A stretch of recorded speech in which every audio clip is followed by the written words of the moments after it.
এবারে সুপার কাপের শুরু থেকে অনবদ্য ছন্দে রয়েছে মোহনবাগান সুপার জায়ান্টস।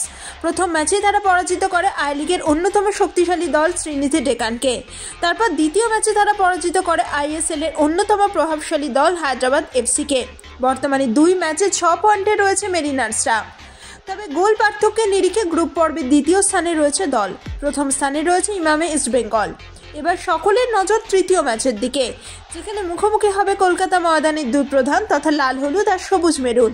এই ম্যাচ জিতলেই সুপার কাপের সেমিফাইনালে চলে যাবে গতবারের আইএসএল জয়ীরা। অন্যদিকে এই ম্যাচ ড্র করতে পারলেই পরের রাউন্ডে চলে যাবে ইমামি ইস্টবেঙ্গল। সেই মতো শক্তিশালী মোহনবাগানের বিপক্ষে কোনো রকমে এই ম্যাচ ড্র করতে চাইবে দল।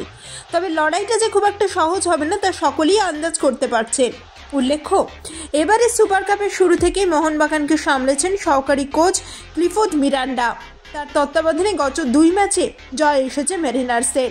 তবে শোনা যাচ্ছিল ডার্বি ম্যাচের আগেই নাকি দলের সঙ্গে যোগ দেবেন মোহনবাগানের বর্তমান কোচ অ্যান্টনিও লোপেস হাবাস। সেই মতো শহরে পা রেখে দিয়েছেন এই স্প্যানিশ বস। শেষ পর্যন্ত অবশ্য ভুবনেশ্বরেও পৌঁছে গিয়েছেন তিনি। তাকে দলের সঙ্গে পেয়ে যথেষ্ট খুশি মোহনবাগান ম্যানেজমেন্ট। খেলোয়াড় থেকে শুরু করে সাপোর্টিং স্টাফ খুশির মেজাজে দেখা গেছে সকলকেই। একটা সময় এই স্প্যানিশ হাই প্রোফাইলের হাত ধরেই সাফল্যের শিখরে পৌঁছেছিল দল। তাই সমস্ত ইতিহাসকে মাথায় রেখে এবারে সুপার কাপের প্রেস্টিজ ফাইটে নামছে বাগান ব্রিগেড।